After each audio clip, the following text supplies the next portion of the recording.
Peace. I honestly don't know when this started because I had to put a timer in.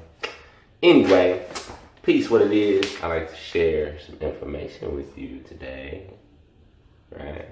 I was thinking about something. I was sitting here thinking about something. I was watching this sister's video, and she was talking about the Moors, right?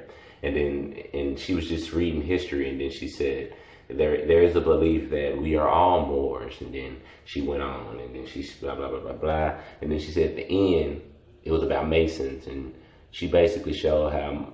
Matter of fact, she wasn't reading the book, but she was reading like a passage from it or something, maybe an excerpt because she had this picture up. So she was reading something out of here, but she didn't finish it or whatever. You know what I'm saying?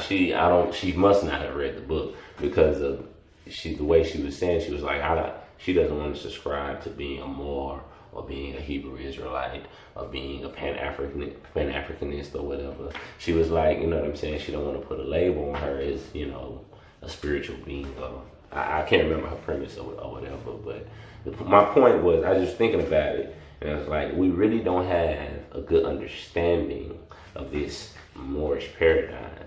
You know, thank God this brother put out these books. You know, it's him 13. You see how I'll still say God, like I ain't, you know, I'm a Moor, you know, all of it originated from my people, so it's all mine. So I don't feel the need to correct every little thing I say, you know what I'm saying, knowing that my ancestors created language, the Phoenicians, Olmecs, Moors.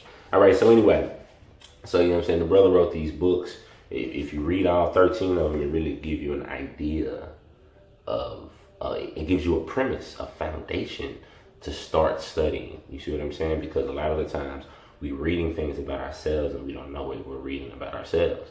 Like, you've read stuff about Phoenicians if you've studied anything in history, but you never made the correlation that they are related to you in any kind of a way as a so-called black person.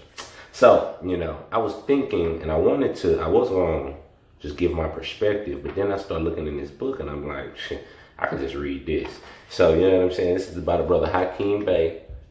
It's 13 books. This is book 3, Moorish Paradigm. Okay? So I'm going to read. It says, what do we mean by Moorish science? First, let us define each word. According to these definitions, Moorish science is a collective, systematic knowledge of facts of life and nature based on the observations, studies, and experiments of the Moorish civilization, past and present.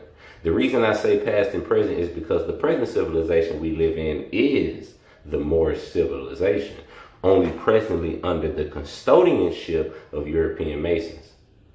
Okay. It is our job as Moorish scientists to go back and rebuild the collected and systematic knowledge of the Moors, adding new insights, eliminating the false notions and philosophies that have crept in over the last 500 years. Okay, Moorish science. Okay, does this sound religious? Listen. Okay, Moorish science is based on 4 broad areas, which can be symbolized by the 4 elements of man.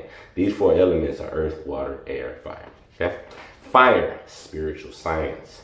The spirit is that which motivates man and nature to do all that which they do. The spirit exists and motivates man and nature to action from an incorporeal realm beyond the realm of the so-called physical world of space and time.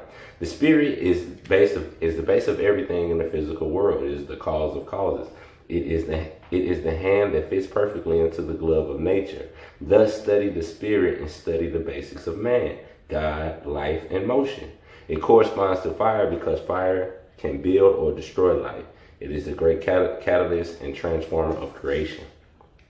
Earth, natural sciences, the systemized study of nature and the physical world. This includes zoology, botany, chemistry, chemistry, physics, chaos, geology,